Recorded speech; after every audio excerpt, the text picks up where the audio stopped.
Namah Shivaya. வணக்கம் நண்பர்களே. ஜனவரி 3ஆம் தேதி மார்கழி மாதத்தின் மிக முக்கியமான நாள் ஆருத்ரா தரிசனம்.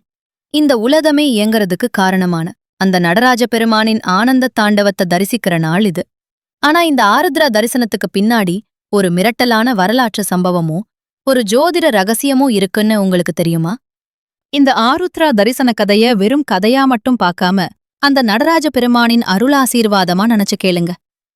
இந்த கதைய நீங்க கேட்கறதும் மத்தவங்களோட பகிர்ந்துக்கிறதும் உங்களுக்கு பெரிய புண்ணியத்தை தேடித்தரும். முன்னொரு காலத்துல தாருகாவனத்துல இருந்த ரிஷிகள் யாகம் செஞ்சா எதையும் சாதிக்கலாம், கடவுளே தேவையில்லைன்னு ரொம்ப ஆணவமா இருந்தாங்க.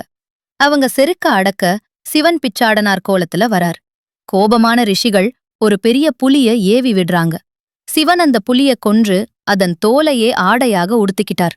அப்புறம் ஒரு விஷப்பாம்ப ஏவுறாங்க. அத தன் கழுத்துல மாலையா போட்டுக்கிட்டார். கடைசியா முயலகன்ற அரக்கனை ஏவுறாங்க. அவன் மேல ஏறி நின்னு சிவன் ஆடினதுதான் அந்த ஆனந்த தாண்டவம்.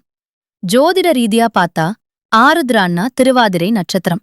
இது சிவபெருமானோட நட்சத்திரம்.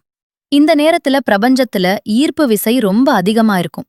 அதனாலதான் இந்த நாள்ல நாம நடராஜரை தரிசிச்சா நம்ம உடம்புல இருக்கிற நெகட்டிவ் எனர்ஜி விலகி புதுத்தெம்பு பிறக்கும். விறகு வெட்டி சேந்தனார் வீட்டுக்கு சிவன் ஒரு முதியவர் ரூபத்துல வந்து அவர் செஞ்ச களிய விரும்பி சாப்பிட்டார். அந்த அன்புக்காகவே தேரோட்டத்தை தடுத்து நிறுத்தி தன் பக்தனை உலகிற்கு காட்டினார் ஈசன். தில்லையம்பலத்தானை தரிசிப்போம், எல்லா நலமும் பெறுவோம். உங்க வாழ்க்கையில இருக்கிற தடைகள் எல்லாம் அந்த ஈசனின் தாண்டவத்துல தூசியா மறையட்டும்.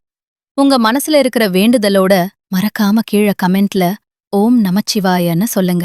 அந்த வேண்டுதல் கூடிய சீக்கிரம் நிறைவேற நானும் பிரார்த்தனை செய்றேன். இந்த அரிய தகவலை தெரிஞ்சுக்கிட்ட நீங்க அப்படியே உங்க நண்பர்களுக்கும் ஷேர் பண்ணுங்க. ஆன்மீகம் மற்றும் ஜோதிட ரகசியங்களை தெரிஞ்சு கொள்ள K24 ஆஸ்ட்ரோ சேனலை மறக்காம சப்ஸ்கிரைப் பண்ணுங்க.